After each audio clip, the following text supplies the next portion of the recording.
Hey viewers, you're watching the Savera and I'm Vidhi Joshi. British Prime Minister Keir Starmer, on his first visit to India since taking office in 2024, arrived in Mumbai today as part of a two-day trade mission aimed at strengthening business and cultural ties between the United Kingdom and India. Accompanied by a delegation of over 100 members, including key figures from the business, cultural, IT and automobile sectors. Keir Starmer's visit signals a renewed focus on deepening bilateral cooperation under the India-UK Free Trade Agreement signed in July this year. The agreement is projected to double bilateral trade to $120 billion by 2030 and ease market access for Indian products such as textiles, leather and agricultural goods in the UK. During his visit, Prime Minister Starmer also made a high-profile stop at Yash Raj Studios, one of India's leading film production houses, where he was welcomed by YRF CEO Akshay Vidani and Bollywood actress Rani Mukherjee. Keir Starmer, Vidani and Rani Mukherjee watched a film together at the studio, though the specific time and title has not been disclosed yet. The Prime Minister also posed for photographs with the actress following the screening and took a tour of the iconic studio, which is celebrating its 20th anniversary on October 12th. The highlight of the visit to Yash Raj Studios was the announcement that Yash Raj Films will shoot 3 major productions in the United Kingdom starting in early 2026. This marks a return for YRF to the UK film scene after an 8-year gap. The move is expected to create over 3,000 jobs and generate millions of pounds for the UK economy, reflecting the growing impact of the India-UK trade agreement. The Prime Minister described the development as a clear example of the cultural and economic opportunities the trade deal is unlocking, stating that Bollywood is back in Britain and it's bringing jobs, investment and opportunity, all while showcasing the UK as a world-class destination for global filmmaking.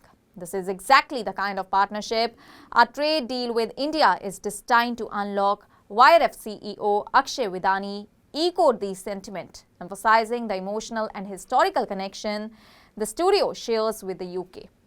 He pointed out that one of YRF's most iconic films, Dilwale Dulhaniya Le Jayenge (DDLJ), was filmed in Britain and remains symbolic of the deep-rooted India-UK cultural relationship.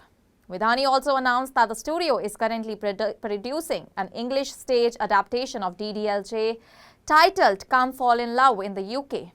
Reflecting on the significance of the moment, he remarked that reigniting filming ties with the UK during the 30th anniversary of DDLJ holds special meaning for the studio and its global ambitions. Keir Starmer was joined at Yash Raj Studios by representatives from the UK's top film organisations, including the British Film Institute, British Film Commission, Pinewood Studios, Eastry Studios and Civic Studios. This collaborative delegation aims to further enhance partnerships between the two nations' creative industries. The UK's film sector contributes around £12 billion annually to the national economy and supports over 90,000 jobs, underscoring the significance of such international ventures. Later in the day, the British Prime Minister is expected to attend a football event at Mumbai's Copperage Ground, further underlining the cultural component of his visit. In the evening, he is scheduled to meet India's External Affairs Minister Subramaniam Jaishankar for discussions ahead of his formal meeting with Prime Minister Narendra Modi on October 9, that is tomorrow. The meeting with Prime Minister Modi is expected to focus on the continued implementation of Vision 2030, a strategic roadmap for advancing India-UK relations across multiple sectors. Prime Minister Keir Starmer warm welcome in India, described by some in his delegation as film star-like, reflects the enthusiasm surrounding the renewed bilateral engagement. His visit, particularly the landmark partnership with Yash Raj Films, represents a significant step in leveraging the creative and commercial strengths of both the nations. As India remains the largest producer of films globally and the UK a hub for world-class film infrastructure and talent, this collaboration is seen as a model for future international cultural and economic cooperation. That's all for now. Stay tuned to the Savera for more updates. Do like, comment and subscribe to the channel.